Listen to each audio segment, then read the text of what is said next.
Tonight, the latest from the RCMP blockade after the injunction is enforced to allow access for pipeline workers in Unistoten territory. Dismissing this motion, subject to hearing further argument in February from all the parties and getting all their perspectives, in our view, is the correct approach. Canada argues to leave non-status kids out of a principle meant to bring equal access to health services. Health data, education's data, everything works on data. And the capital of Nunavut waits for internet speeds others in the north already enjoy. Good evening. Welcome to APTN National News. I'm Melissa Ridgen. We begin in British Columbia, where RCMP remain at two anti-natural gas pipeline camps. We're waiting to hear from our reporters on the ground there. In the meantime, here's some background on the matter unfolding on Wet'suwet'en territory. The Coastal GasLink company obtained a court order to remove that gate last month. In response to the court order, members of the Gitmitten clan set up a checkpoint 17 kilometers away in support of the Unistoten camp. Coastal GasLink went back to court to have the injunction amended to include both camps. Yesterday afternoon, the RCMP made their move on the Gitmitten checkpoint. There was tactical was there. There was, I assume, more intervention officers. There seemed to be a medical team. That's correct. There was, like I said, support services brought in, which included and certainly not limited to the emergency response team, a tactical team, forensic identification section was in, and we did have our air support, as well as general duty members brought in to assist in this enforcement. We don't know right now how many anti-pipeline people were at the checkpoint, but what we do know is that 14 people were arrested, including spokeswoman Molly Wickham.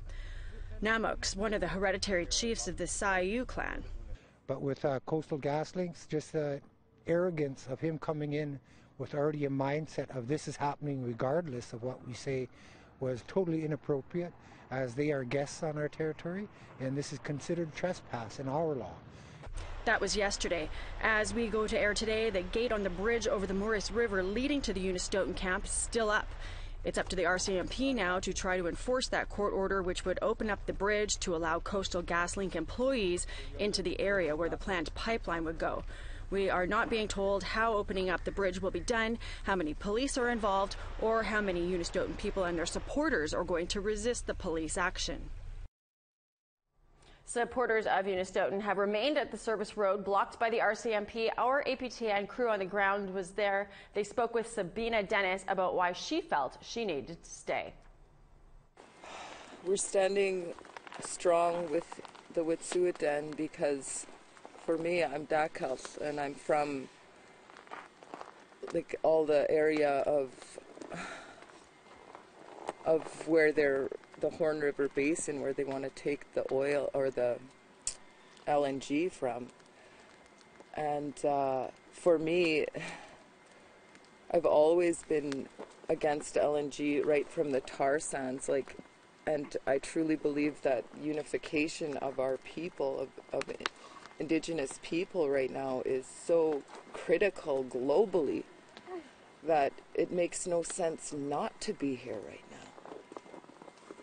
And I think that if everyone knew the full story and the broader scope of this industry and what it's been doing globally, I think that there would be many, many more people here. So I'm thankful to media for being here to hopefully get the story, the right story, out to the people that they need to hear.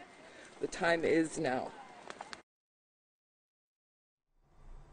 Pipelines have been controversial within First Nations as long as pipelines have been around. APTN has covered many of the stories that have divided communities and the reasons why people are for and against pipelines on their land. Ashley Branson takes us for a look back. There's a strong opposition to pipelines, but there is also Indigenous support of those projects. Cheem is one of the communities that welcomes the economic development and is one of the nearly 150 Indigenous communities that's along the Trans Mountain Pipeline. It's also one of the 43 First Nations to sign an agreement with Kinder Morgan to build the line. For this community, salmon is known to be sacred. Since the Trans Mountain has run through Cheam since 1953, Chief Ernie Cray says he doesn't think pipelines will have an impact.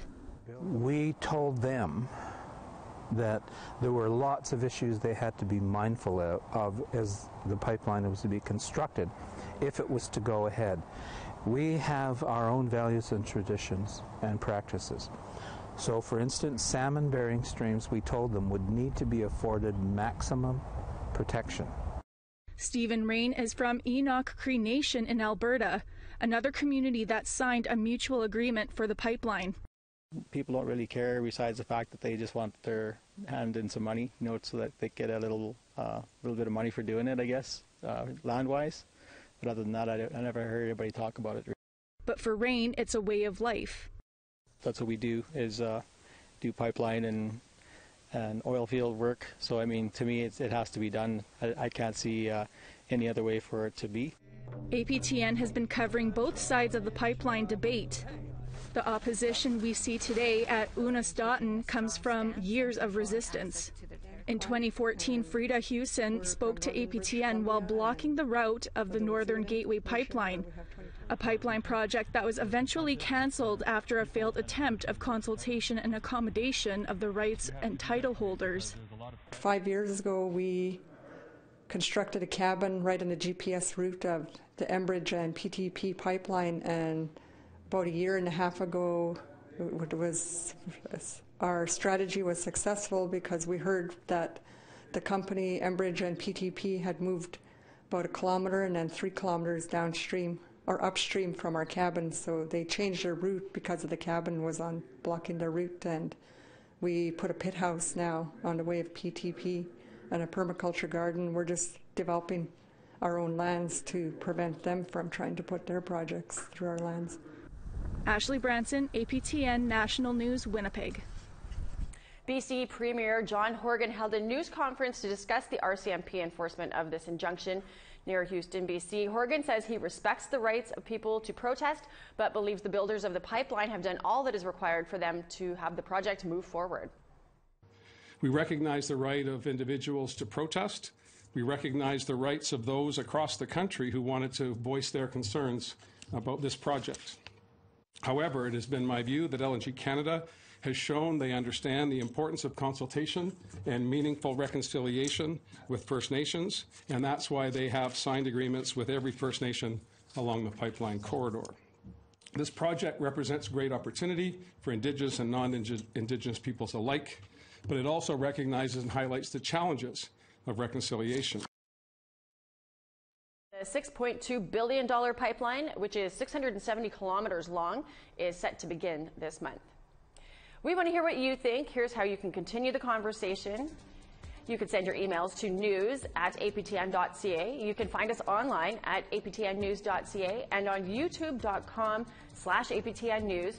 You can also follow APTN News on Facebook, Twitter, and Instagram for more Indigenous news.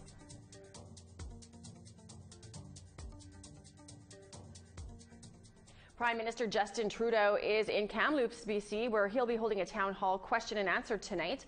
Leading up to it, dozens of anti-pipeline people rallied. Tamara Pimentel was there.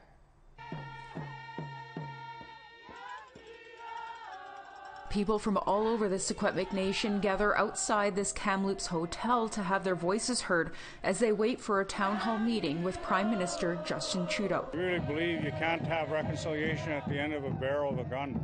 And what's happened up there, are really concerned. They're here to support the members of the Wet'suwet'en Nation who are fighting against a gas pipeline, but they're also continuing the fight against the Trans Mountain oil pipeline, which would run right through the Kamloops area. Prayer songs performed at the entrance of the parking lot while an arrest was made. Police warning the rally is on private property. You know, for centuries, violence has been put towards our people for our resource extraction, and it's just upsetting. This day and age, to use this heavily force and violence against our people is really hurtful. Tsleil-Waututh activist William George says the Trudeau government is disconnected from Indigenous people and their rights. You know what, me and my elders, we pray hard for him. You know, he's really disconnected, so it's hard for us to see what he's doing and help him in this way. yeah, he's got to stop lying and be that climate leader that he wants to be. You know, respect our people, respect our rights. This is unceded territory. The Prime Minister's town hall will be held at 7 p.m. Pacific time. We'll have that story tomorrow. Tamara Pimentel, APTN National News, Kamloops. We need to take a short break, but when we come back, Canada pushes to have non-status kids bumped from coverage under Jordan's principle. And here's tomorrow's weather forecast.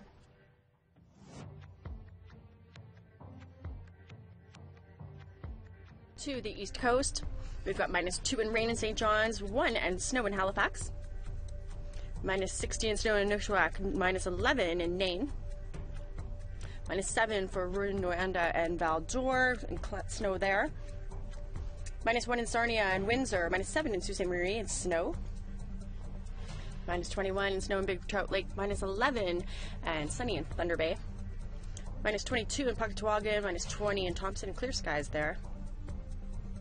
-11 for Barons River, Princess Harbour, and Winnipeg, and snow. -13 in North Battleford, -11 in sunshine in Yorkton. -27 in snow in Stony Rapids, -15 for Buffalo Narrows and La Ronge, and snow in those communities.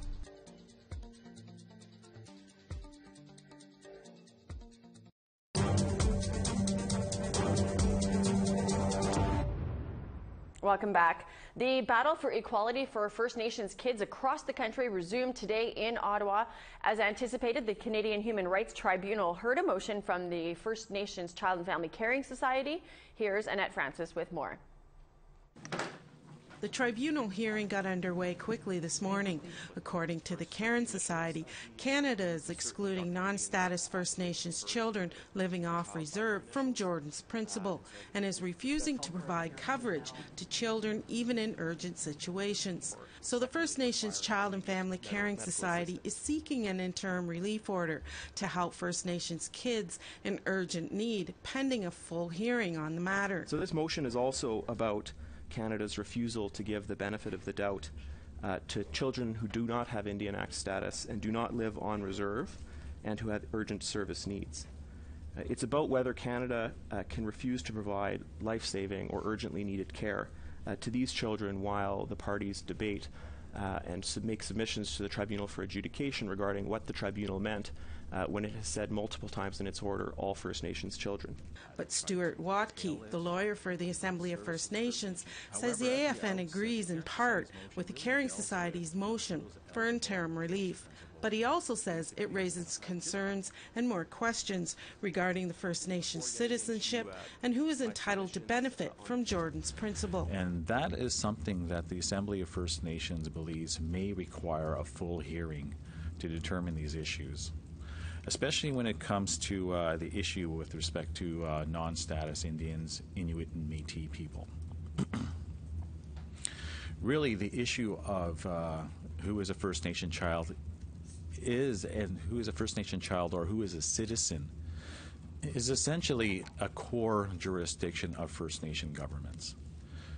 For too long, Canada, other people have determined who First Nation children are.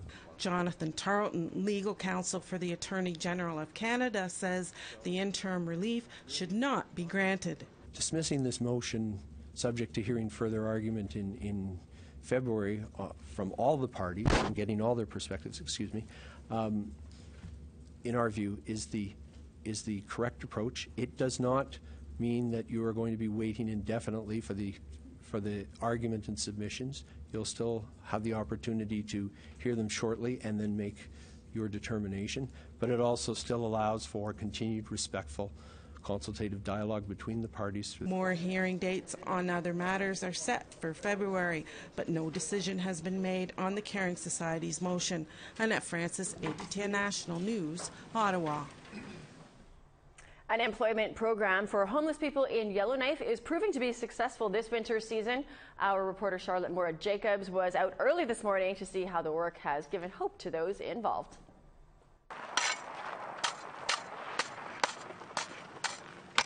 It's -35, and Floyd, Carl, and Lee, and a handful of other people have been out here since 7 a.m. Me and him, we started together on Wednesday last week. Yeah. Common Ground is an employment program that has been running since May 2018 by the Yellowknife Women's Society. They're paid minimum wage, about $13 an hour, to shovel sidewalks, pick up garbage, among other things. They're more into, like planning for themselves, they could see they can accomplish and succeed at something. Program coordinator Michael Fatt knows these guys. It wasn't long ago that he was in the same position. I was on the street and there was nothing. Like I'd wake up in the day, I was ready to change, to start, just get myself on the right path and move in the right direction, but really there was no direction you could move into. It's keeping busy that helped Fatt get off the streets. Now workers like Abel are doing the same. I like it. It's good. It gives me a sense of confidence at the end of the day, knowing the city's clean. Yeah. It's given them money to buy things like a cell phone and clothes. First payday, that's super exciting. Yeah, it is actually. Now I can go to movies, take out my ex-girlfriend, I guess. Yeah. Floyd says the work has inspired him. Achieve my goal, and maybe raise a little money for my common law. Common Ground also runs work training. As for myself, I'd like to obtain tickets, certificates, basically obtaining my driver's license and sort of like moving up the ladder sort of thing if I can.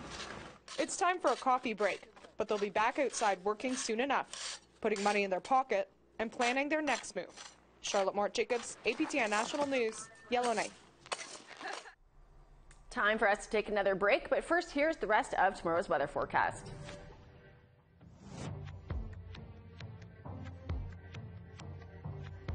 To northern Alberta, we've got minus 17 in Fort Chip, minus 16 in Fort McMurray, minus 8 and sunny in Edmonton, plus 9 in Lethbridge, and plus 3 in Medicine Hat.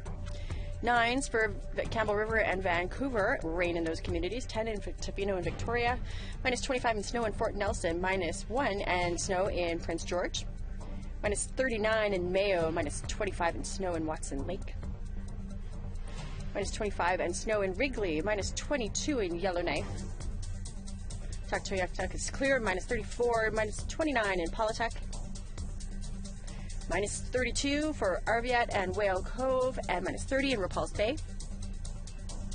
Clear skies, and minus 29 in Clyde River, minus 23 in Cape Dorset, minus 27 in Iqaluit.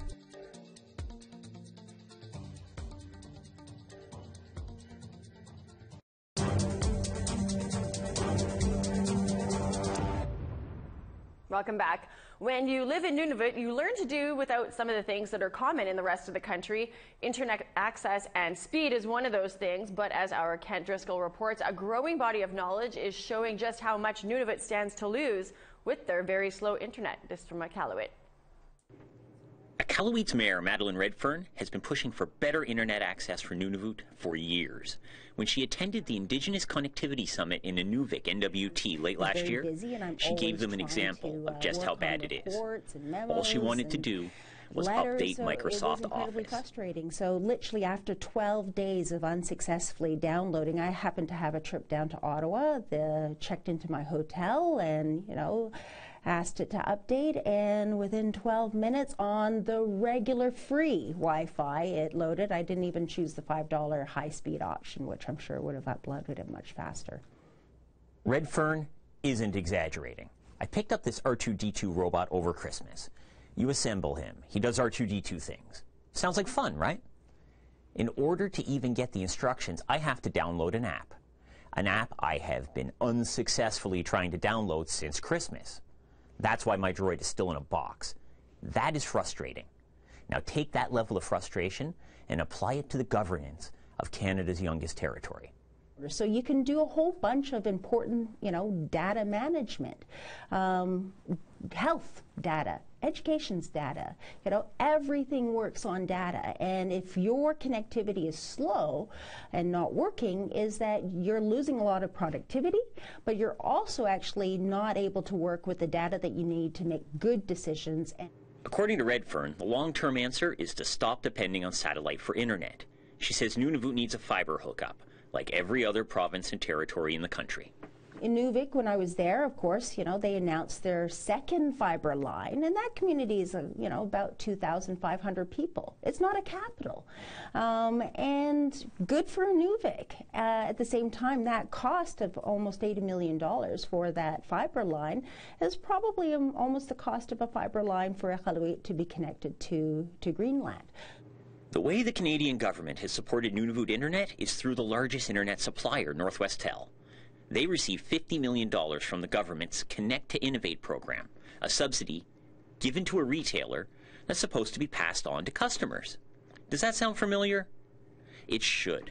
That's how the Nutrition North program operates, and it is still satellite internet, slow and prone to disruption. Without change, Nunavut's internet future will likely be the same as the past. Slow and expensive.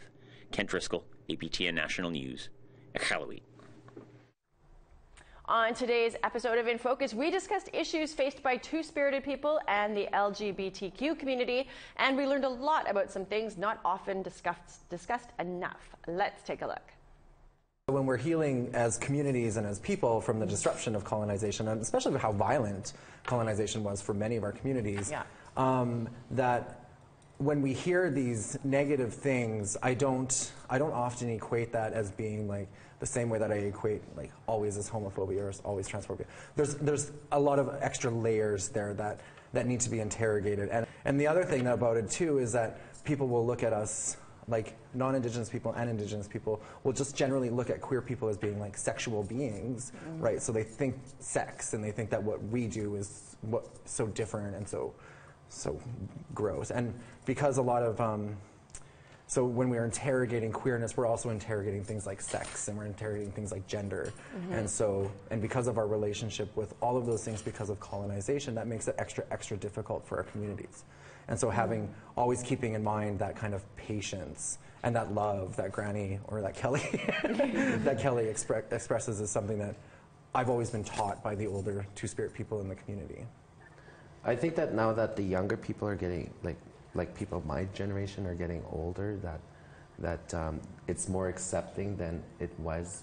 Like, we still have the odd elder that will say, like, no, this is against our whatever, so, but now that we're, like, the generation is different now, so, and with all the social media and all the exposure to the two-spiritness or to the gayness or whatever.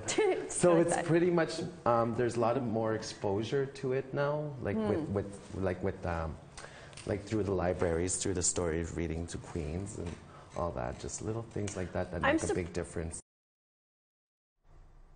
That is all the time we have tonight. If you missed that episode of In Focus, it's on our website, aptnnews.ca/infocus, or you can watch it here tomorrow morning on APTN at 11 Eastern, 10 Central. That's in the morning. I'm Melissa Ridgen. Have a great night.